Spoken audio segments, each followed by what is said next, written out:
Students, कैसे हो बच्चा पार्टी। माई सेल्फ Nidhi Sharma and I am a physics mentor at Safal Shiksha physics classes.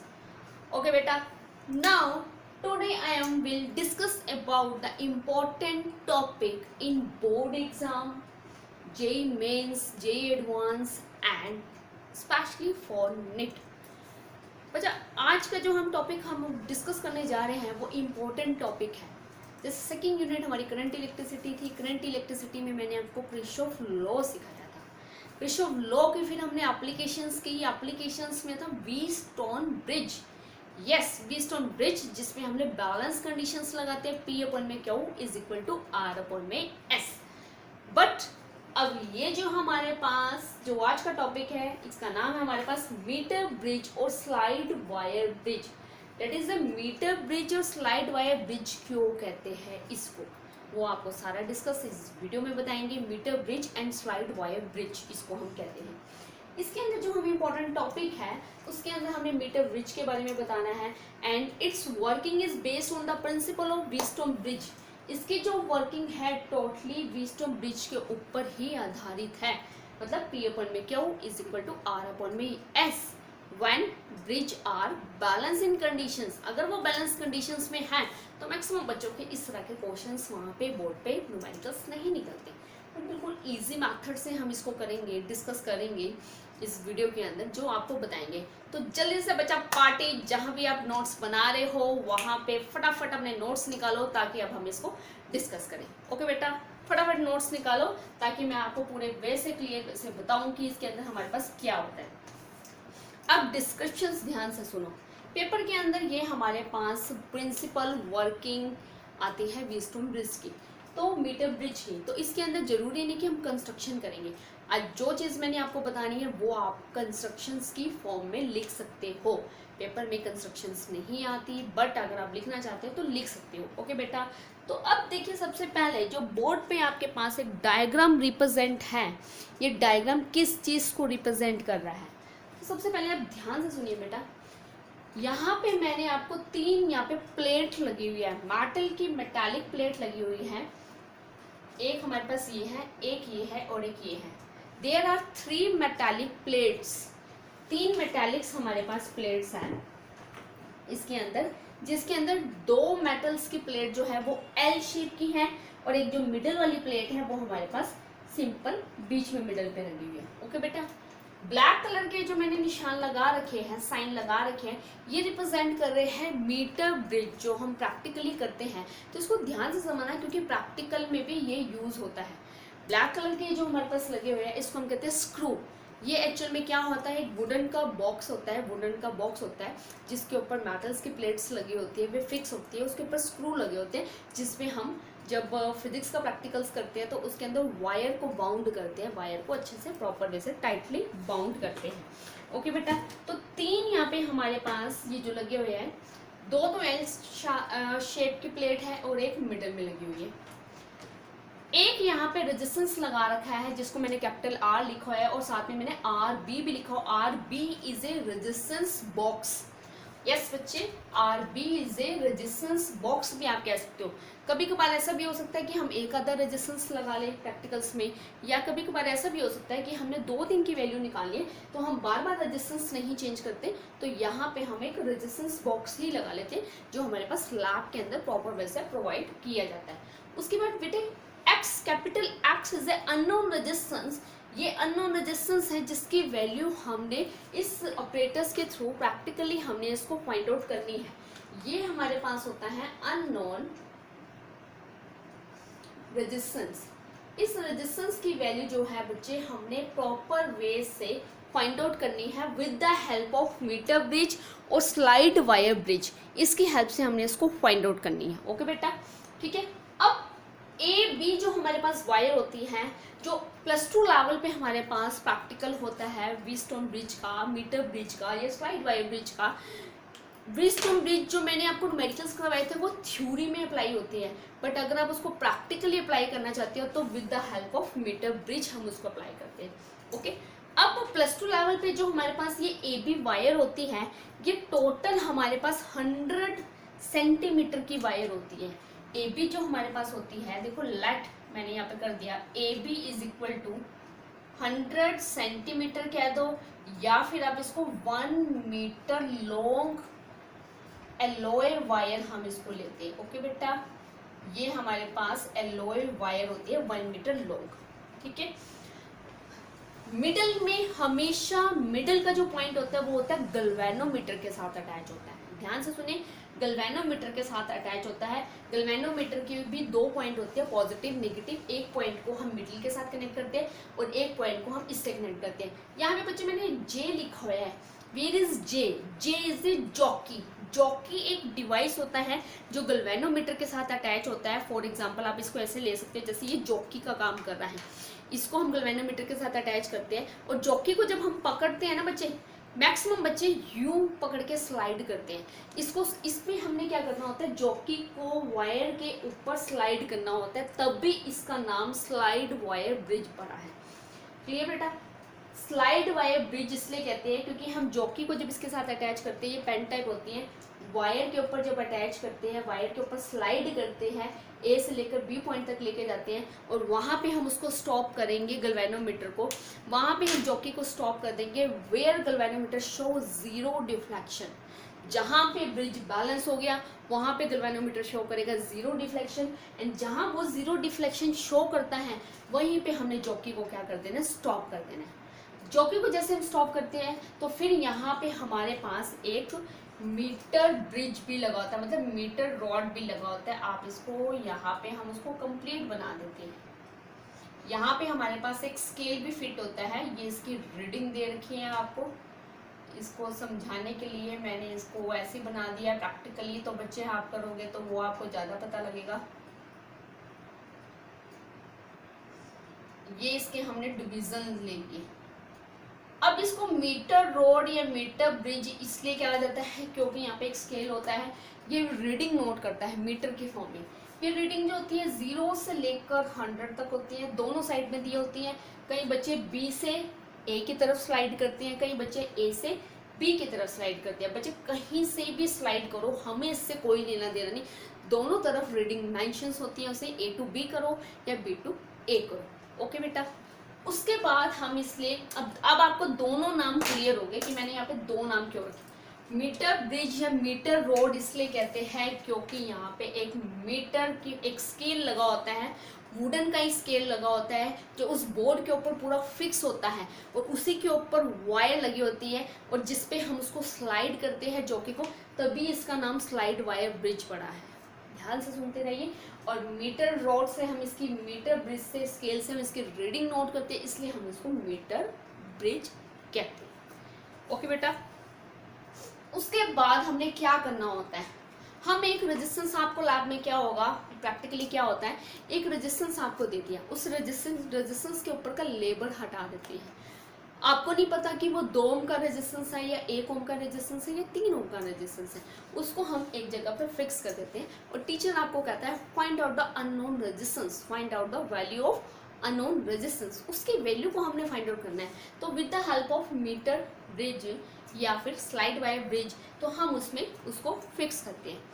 अब बच्चे देखिए, यहाँ पे 2 गैप होते हैं, गैप, 2 एल शेप प्लेट के बीच में एक मेटल की स्ट्रेट प्लेट लगी होती है, उसके बीच में 2 गैप होते हैं।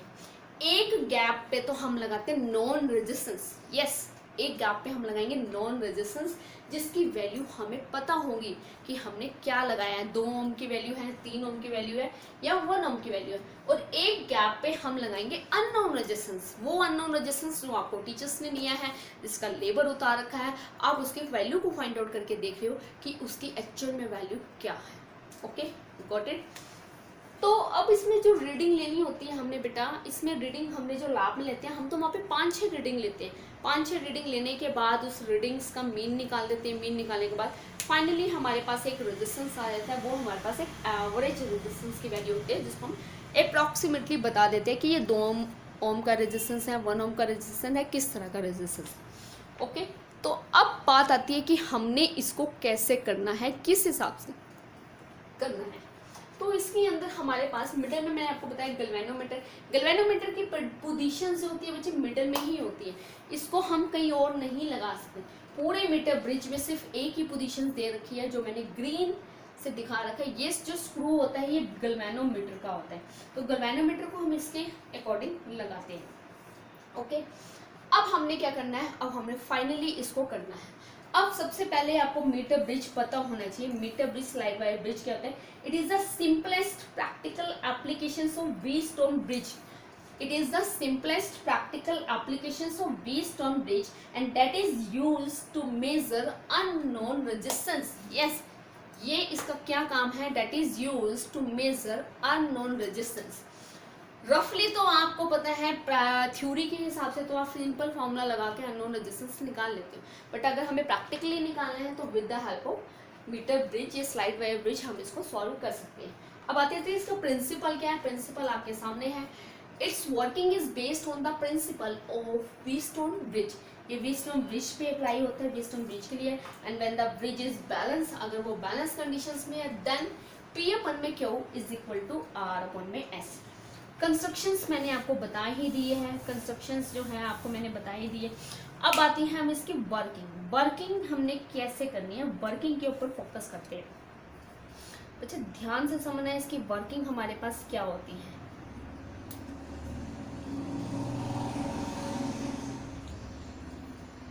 अब एक चीज देखिए, अभी हमने लेट किया ये 100 सेंटीमीटर होती है या 1 मीटर लॉन्ग होती है। अब देखो हम ए पॉइंट से लेंगे, ए पॉइंट से लेकर इसको जॉकी को स्लाइड करते रहेंगे। यहाँ मैंने जे पॉइंट पे रोक दिया, उस जे पॉइंट पे रोक दिया जहाँ पे गैल्वेनोमीटर की बिल्कुल नीडल जो है वो 0 पे आ गई है। आपको पता है गैल्वेनोमीटर की जो 0 होती है वो सेंटर पे होती है, और वो जब डिफ्लेक्शन 0 शो करते हैं इट मीन्स वो ब्रिज क्या होता है, बैलेंस कंडीशंस में होता है। तो जहाँ पे भी वो बैलेंस कंडीशंस पे आएगा वो मैंने यहाँ पे पॉइंट नोट कर लिया। बेटा वो कुछ भी हो सकता है, वो 25 सेंटीमीटर भी हो सकती है लेंथ, 35 भी हो सकती है, 55 भी हो सकती है, कुछ भी हो सकता है। वो डिपेंड करता है कि यहाँ पर अननोन रेजिस्टेंस या रेजिस्टेंस की वैल्यू क्या है। ओके, अब अगर रेजिस्टेंस की वैल्यू ज़्यादा लोगे तो लेंथ भी ज़्यादा शो होगी, क्योंकि आपको ये भी पता है ओम्स लॉ के according R is directly proportion to L. Resistance directly length पे डिपेंड करता है। अगर लेंथ ज़्यादा है तो रेजिस्टेंस की वैल्यू भी ज़्यादा होगी, या रेजिस्टेंस की वैल्यू ज़्यादा है तो लेंथ की वैल्यू भी ऑटोमेटिकली क्या होगी, ज़्यादा होगी। अब हमने लेट कर लिया जो ए जे हमारे पास है, ए जे को मैंने लेट कर लिया, ये मेरे पास एल है, यहाँ से लेकर यहाँ तक का पॉइंट एल ले लिया, तो बाकी जे बी क्या हो जाएगा मेरे पास, वो मेरे पास हो जाएगा 100 माइनस में एल। इसको मैंने एल सेंटीमीटर लेट कर लिया और इसको मैंने 100 माइनस में एल सेंटीमीटर लेट कर लिया। बोर्ड पे देखने से ही पता लग रहा है आपको, जब ये पूरी 100 है तो ए जे को मैंने लेट कर लिया, कुछ ना कुछ तो हमें लेट करना पड़ेगा। इसको मैंने एल ले लिया और ये बचा हुआ जो है मेरे पास, ये मेरे पास हो जाएगा 100 माइनस में एल सेंटीमीटर। ओके, अब ये तो हमारे पास टॉपिक आ गया। अब हमने निकालना कैसे है, फाइंड आउट कैसे करना है। वर्किंग देखिए, आफ्टर टेकिंग हम सुटेबल रेजिस्टेंस, जैसे हम सुटेबल रेजिस्टेंस लगाते हैं, move the jockey on the galvanometer wire. जैसे व्हीटस्टोन ब्रिज मीटर ब्रिज की वायर पे हम मूव द जॉकी करते हैं, जैसे हम उसको जॉकी को मूव करेंगे, where the point A J is where, वो पॉइंट है, there is no deflection in the galvanometer, या फिर आप ये भी कह सकते हो there is 0 deflection in the galvanometer. J is a point where galvanometer show 0 deflection and this is balance conditions of the Wheatstone bridge.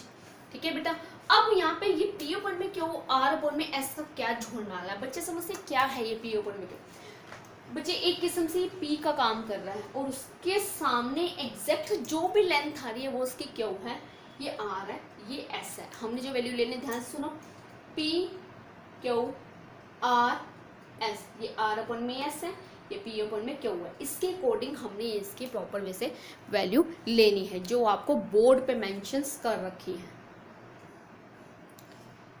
तो देखिए बेटा, since the wire resistance of wire directly proportion to the length of the wire, कहा था मैंने आपको बताया था कि जो रेजिस्टेंस ऑफ द वायर है वो एक्चुअल में लेंथ ऑफ द वायर पे डिपेंड करते हैं। देयरफॉर अकॉर्डिंग टू डायग्राम, मैंने आपको बताया था ये व्हीटस्टोन ब्रिज की एप्लीकेशंस हैं, तो डायग्राम के अकॉर्डिंग बैलेंस कंडीशंस लगाएंगे।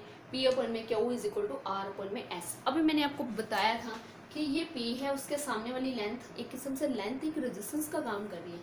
ये Q है, ये R है, ये S। तो P अपन में Q R by L X by 100 minus में एल। अब बच्चे मैंने फाइंड आउट करना है X is a unknown resistance.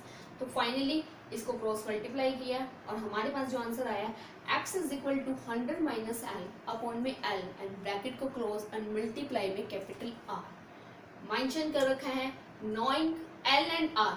अगर आपको लेंथ की वैल्यू पता है और आर की वैल्यू पता है, वो तो पता ही है बच्चे, जब आप रीडिंग लोगे तो यहाँ पे मीटर रोड से हमें वैल्यू मिल जाएगी कि 25 सेंटीमीटर है, 35 सेंटीमीटर कितना है। Knowing the value, knowing L and R, unknown resistance capital X can be determined. जो भी अननोन रेजिस्टेंस होगा आप उसको ईजिली जो है फाइंड आउट कर सकते हो, डिटरमाइन कर सकते हो। ओके बेटा, तो वेरी सिंपल फॉर्मूला है जिसके अंदर capital X is equal to 100 minus L upon में एल और मल्टीप्लाई में आर।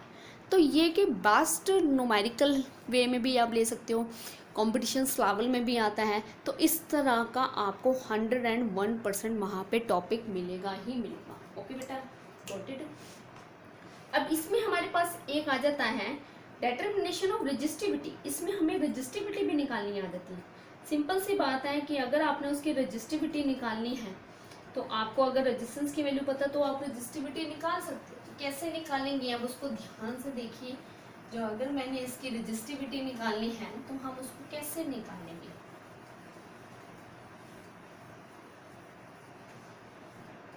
ठीक है, देखिए डिटरमिनेशन ऑफ रेजिस्टिविटी।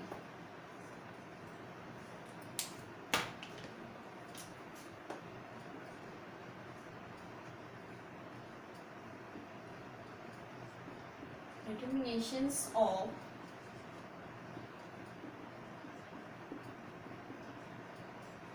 रेजिस्टिविटी। अब हमने रेजिस्टिविटी निकालनी है। रेजिस्टिविटी जब भी हमने निकालनी है तो हमें लेना पड़ेगा if small R is the radius of the wire. ये जो वायर है इसका एरिया फिक्स है जी, वायर जो है चेंज नहीं हो रही, चाहे आप 10 बार वैल्यू निकाल रहे हो या 20 बार वैल्यू निकाल रहे हो, तो हमें उसका रेजिस्टेंस जो है कुछ ना कुछ तो लेट तो करना ही पड़ेगा। तो वो जो हम रेजिस्टेंस को लेट करेंगे वो हम यहाँ पर दिखाएंगे कि उसकी रेजिस्टिविटी की वैल्यू क्या है। ठीक है, तो अब देखिए लिखा मैंने if small R is the radius of the wire, if small r is the radius of the wire,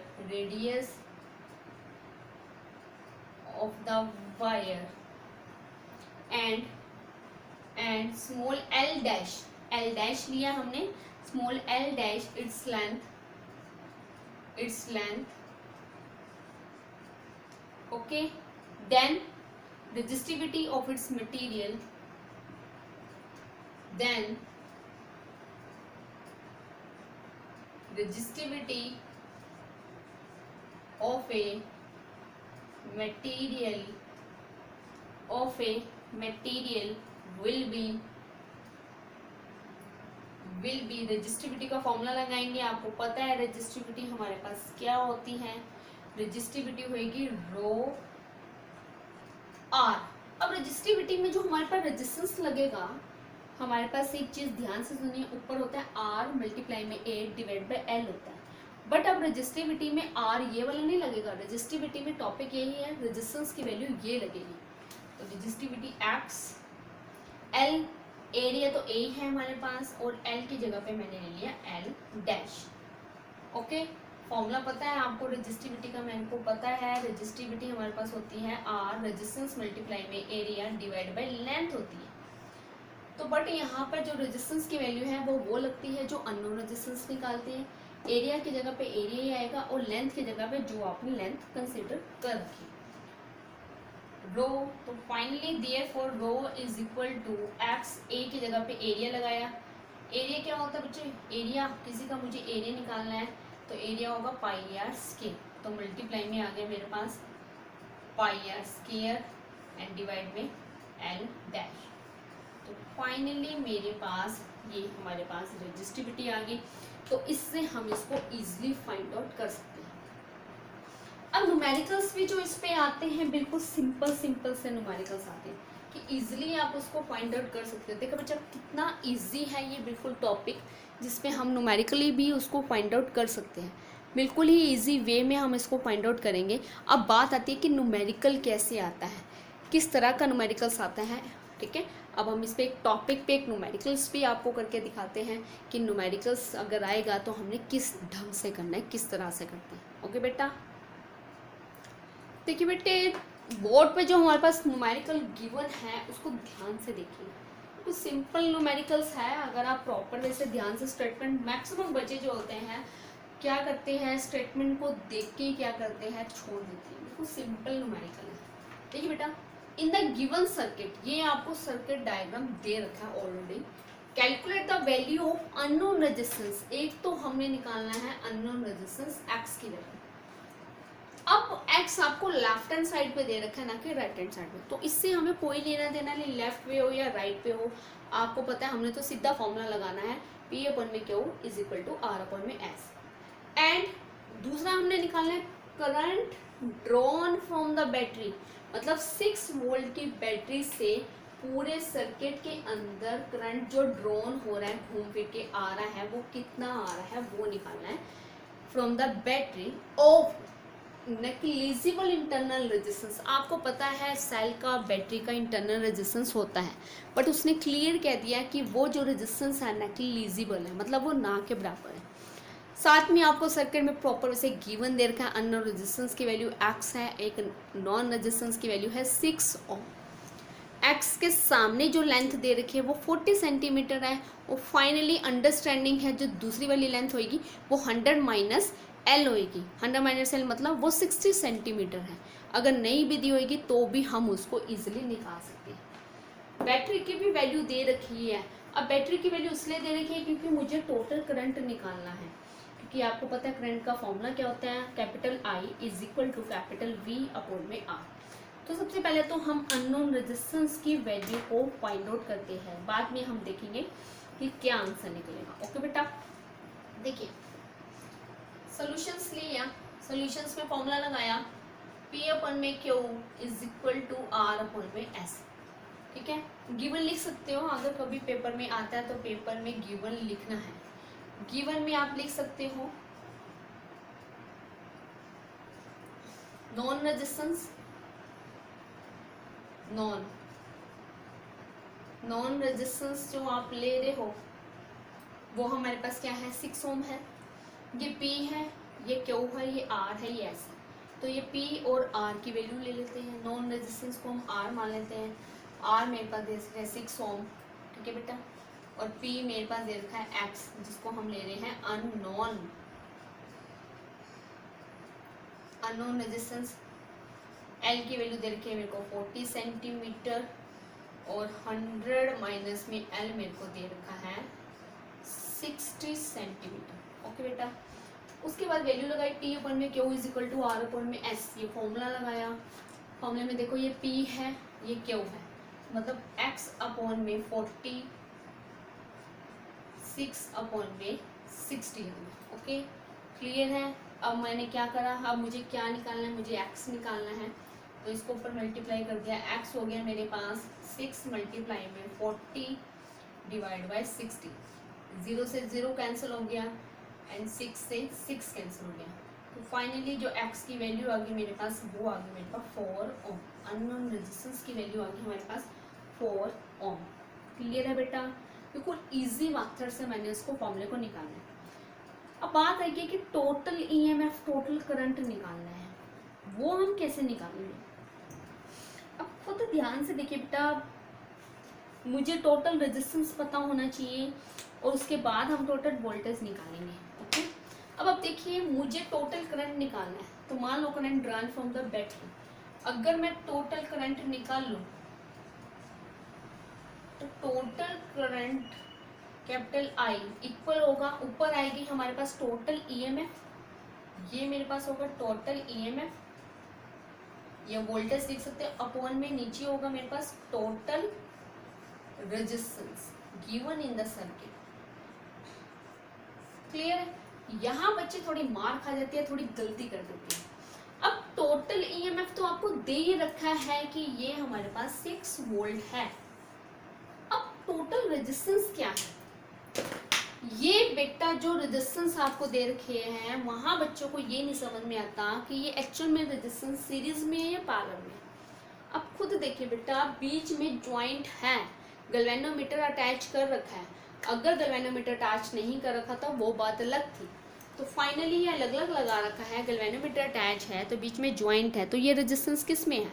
ये रेजिस्टेंस आपको क्लियर पता लग रहा है, ये रेजिस्टेंस ऑटोमेटिकली किस में आते हैं? हमारे पास पैरेलल के अंदर आ रहे हैं। अगर पैरेलल के अंदर आए तो मुझे पैरेलल में पहले तो टोटल रेजिस्टेंस निकालना पड़ेगा पैरेलल कॉम्बिनेशंस का। जब टोटल रेजिस्टेंस निकलेगा तभी हमारे पास टोटल ईएमएफ निकलेगा। अंडरस्टैंड? तो अब सबसे पहले तो हम टोटल क्या निकालेंगे?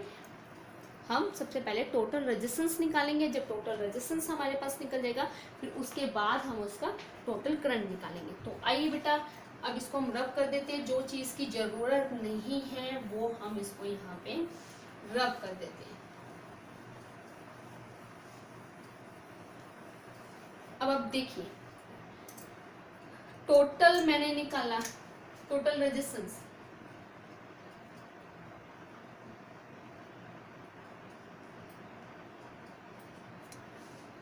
अब जब हम टोटल रेजिस्टेंस निकालेंगे, total resistance of A given x 6 ओम का दे रखा है और सीरीज में है हमारे पास, और ये हमारे पास दे रखा है, उसके अकॉर्डिंग हमारे पास दे रखा है